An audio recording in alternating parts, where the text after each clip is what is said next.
Yun na nga po, napalabas na po natin yung mga data na kailangan po natin.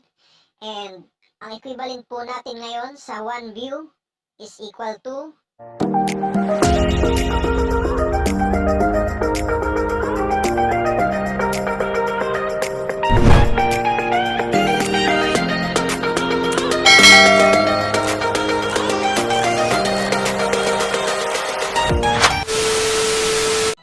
Hello, kumusta kayo? And welcome sa aking channel. Meron lang akong tanong. Naisip mo na ba kung gaano kalaki yung binibigay sa'yo ni YouTube or ni Google AdSense kada view sa video mo? Yan ang pag-uusapan natin for today. Kung bago ka pa lang sa aking channel, don't forget to subscribe and click the notification bell para ma-notify ka sa mga bago nating uploads and bago nating topic. So, without further ado, let's get started. Marahil kaya mo clinic yung video na to is alam mo na may kita sa YouTube. At marahil isa sa mga idol mo ngayon ay isang YouTuber. Kagaya na lang ni Jamil, Kong TV, Doc Willie Ong, at syempre, ang sumbungan ng mga naaapi, si Idol Raffy Tulfo. Pero ilang views nga ba, ilang subscribers, comment, share ang kailangan mo para matupad mo yung pinapangarap mo dito sa YouTube? Taliwas sa inaakala ng marami, ang subscribers ay walang kinalaman sa laki na kikitain mo dito sa YouTube. It's all about views. Alam ko naman na alam mo yan. Kaya mo nga pinapanood to, di ba? Disclaimer lang po, yung mga figure na ibibigay ko dito is based lamang sa mga YouTubers na nagbigay at nagpakita ng kanilang income sa YouTube. Iba-iba ang value ng ads sa bawat bansa. Ibang value ng ads sa US compare sa Pilipinas. Nakadepende din ang value ng ads. Depende sa kung anong klaseng content meron ang channel mo. Comedy ba yan? Prank? Experiment? Sports? Music? O mahilig ka na talaga humugot? And para mas maging accurate yung ating calculation, nag-focus tayo sa mga YouTuber dito sa Pilipinas.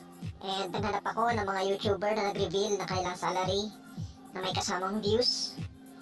And isa nga sa mga nakita ko, itong Ako Si Doggy. Siya ay isang Mobile Legends Pro. And nag-reveal siya ng kanyang salary nung na-reach niya yung 500,000 subscribers, 1 million subscribers, and 2 million subscribers. So, iisa-isahin natin yung bawat milestone na yun, 500,000, 1 million, and 2 million. Para makuha natin kung magkano yung kinikita ni Ako Si Doggy sa kanyang bawat view. So unahin natin, nung na-reach niya yung 500,000 subscribers, sa loob lamang ng 28 days, meron siyang total views na 3,659,986 and a total revenue of $2,879.61 or approximately 143,980.5 pesos. So ang revenue niya per view is equal to 3.93 cents in pesos. Nung na-reach naman ni Doggy yung 1 million subscribers, umabot siya ng 12,289,302 views and a total revenue of $6,929.24 or in peso 346,462. So ang revenue niya per view is equal to 2.82 centavo. At eto na nga, na-reach niya na yung 2 million subscribers and umabot ang kanyang view ng 22 million 45,625, a total revenue of $10,154.93, o sa Pilipinas ay 507,746.5 pesos. And ang revenue niya per view is 2.3 centavos.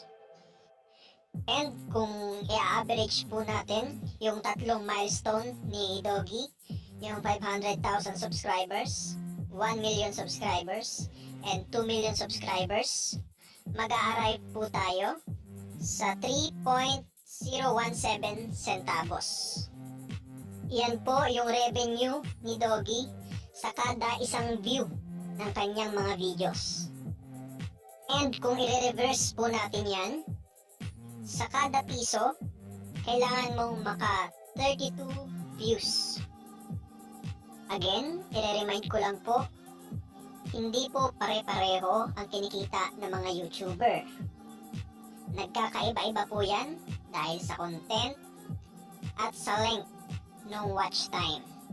So sana nakatulong sa itong video na to and nagkaroon ka ng konting idea sa kinikita ng mga YouTuber dito sa Pilipinas. Kung bago ka pa lang sa aking channel, please don't forget to subscribe and click the notification bell para ma-notify po kayo sa mga susunod ko pang videos. Yun lang po, marami pong salamat. God bless everyone.